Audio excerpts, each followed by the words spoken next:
if I see something and it strikes me, I write it down or record it in my phone if I don't have a pen at the time. And then only later, when I'm going back to that little scrap of language or that image or sound, do I think, okay, is this going to kind of snowball and gather more material as it rolls downhill and become a poem? Or is it just going to be a very small observation of life that lives in this blank notebook indefinitely?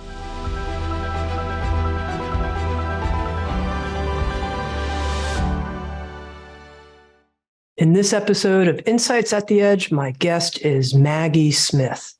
Maggie Smith is an award-winning poet, writer, and editor. She's the author of the New York Times bestseller, You Could Make This Place Beautiful, and we'll be talking about that new book by Maggie. She's also the author of Keep Moving, Notes on Loss, Creativity, and Change, along with several books of poems, including Goldenrod and Good Bones, which was named one of the best 5 poetry books of 2017 by the Washington Post. In 2016, Maggie Smith's poem, Good Bones, went viral internationally, and it's been read by millions of people. My perspective is that Maggie has a gift for embracing the complexity of human experience, and in so doing, and in writing about it with piercing intensity, clarity, distillation, and beauty, she inspires us to embrace the complexity of our own experience. And with that, please welcome Maggie Smith. Maggie! Oh my goodness, thank you. Hello. To start, tell us about the very origins of you and writing poems. I read that you were a kid when you wrote your first poems. What was that like? What were you writing as a kid? I think I was 13 when I wrote my first poem, which makes sense. I have a 14-year-old now, and I think that adolescent time period is a time of having so many feelings and thoughts and not really knowing what to do with them. And for me, poems ended up being the place where I could put all the things that lived inside me that I didn't know quite where they belonged. And it really began with listening to music. I think I started writing poems before I was widely reading poems, but I was listening to the Beatles and Joni Mitchell and Neil Young and all of the stuff from my parents' record collection. And it gave me a sense of what you could do with language other than tell a story. Do you remember any of your early lines from poems? Mercifully, no.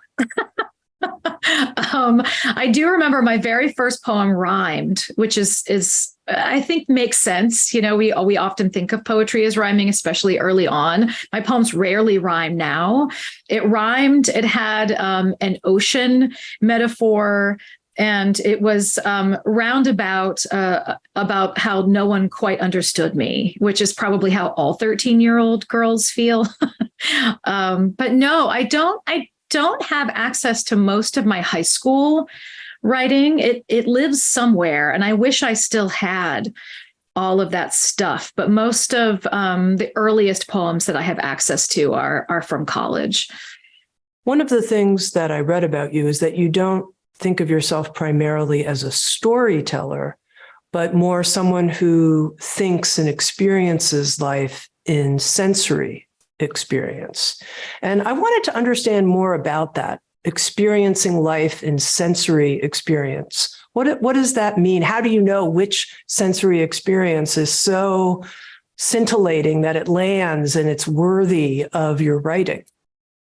You know, I think I experience the world a lot like Polaroids, sort of coming out of an old camera. So that tends to be how I write. If I take a walk, I might hear a bird that sounds like a typewriter key being tapped over and over, or see the wind kind of doing something with the leaves that reminds me texturally of something else. And so it really does come down to metaphor for me. I'm always making comparisons in my mind between that immediate sensory experience, what I see, smell, hear, touch, and what it reminds me of, or what I can kind of bridge to in order to explain it first to myself, and then perhaps explain that experience to someone else.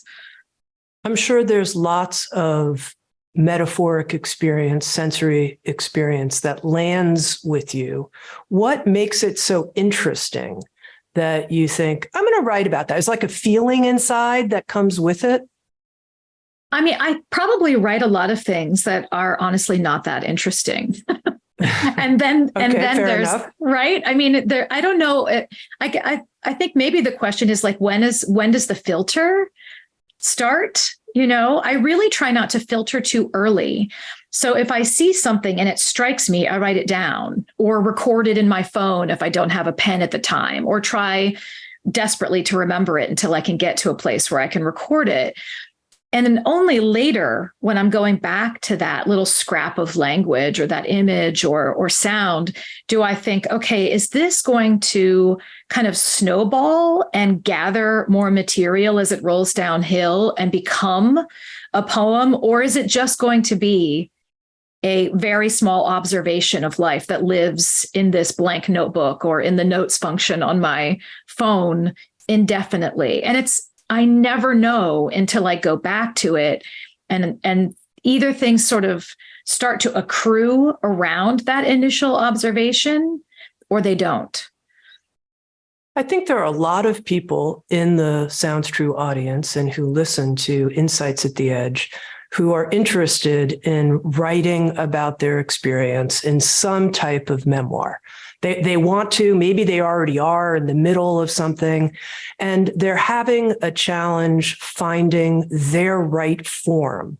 What's the form that's really true for me? And yet you kind of broke, I think, a traditional storytelling form and created this very poetic series of vignettes style spiraling book. It has a unique quality. It feels very true to you. How would you help someone find their form that's true to them?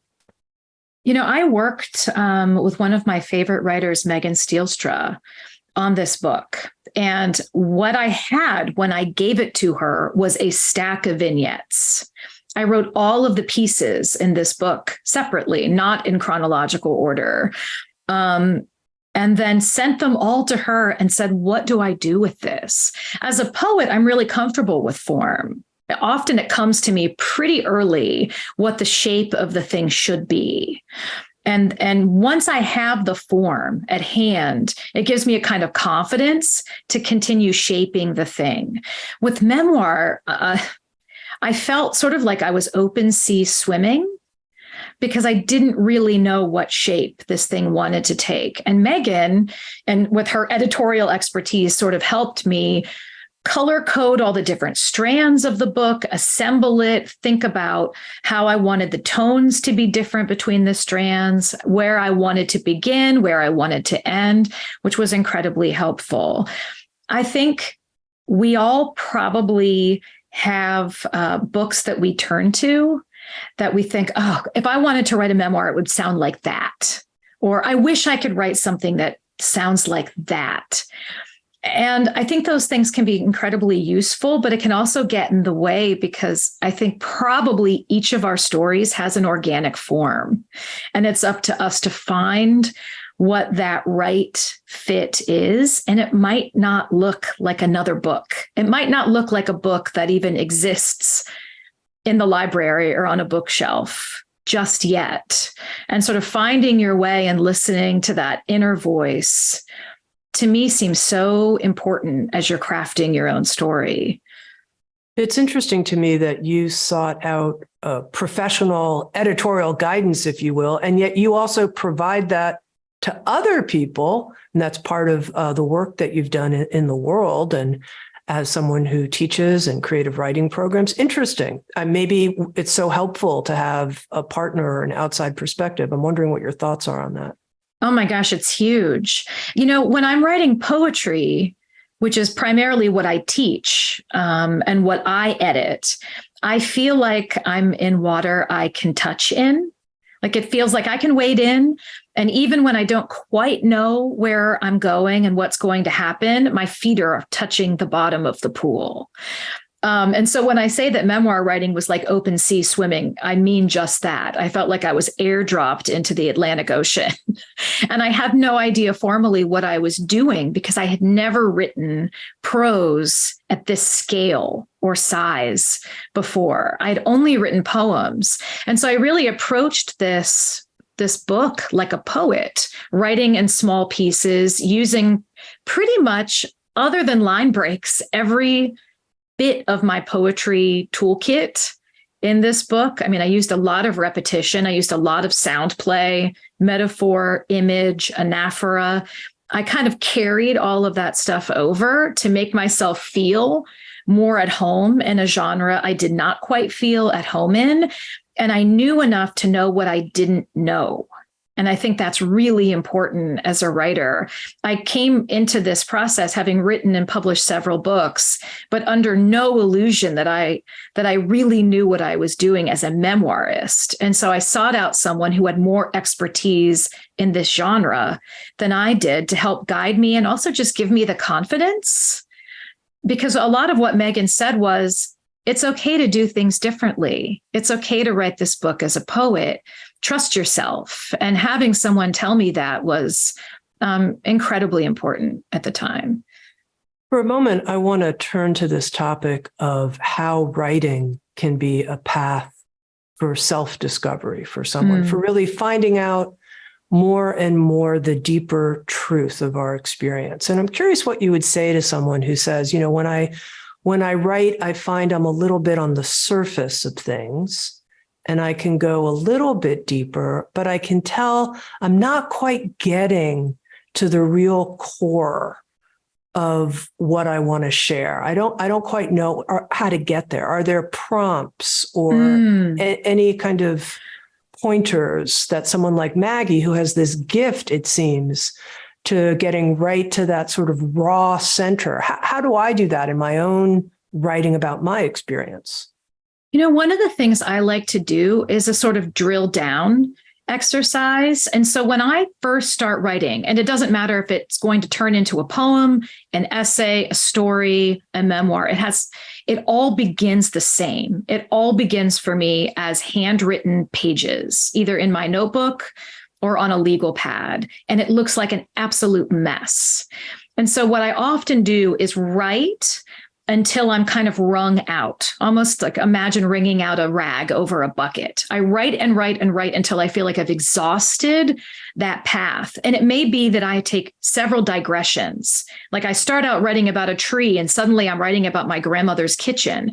And I try not to self-edit or censor, just go automatically almost wherever your mind takes you until you reach a sort of natural wrung out stopping point.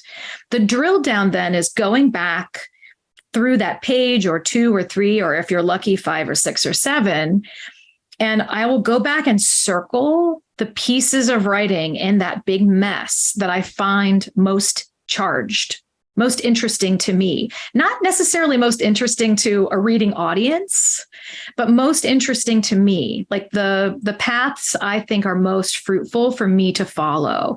And so I'll circle a few moments, and then I will start a new page and write one of those sentences on the top and then drill further into that particular experience. And I will do that over and over and over again until I get to some kind of kernel that I couldn't even have dreamed of when I was writing the first page.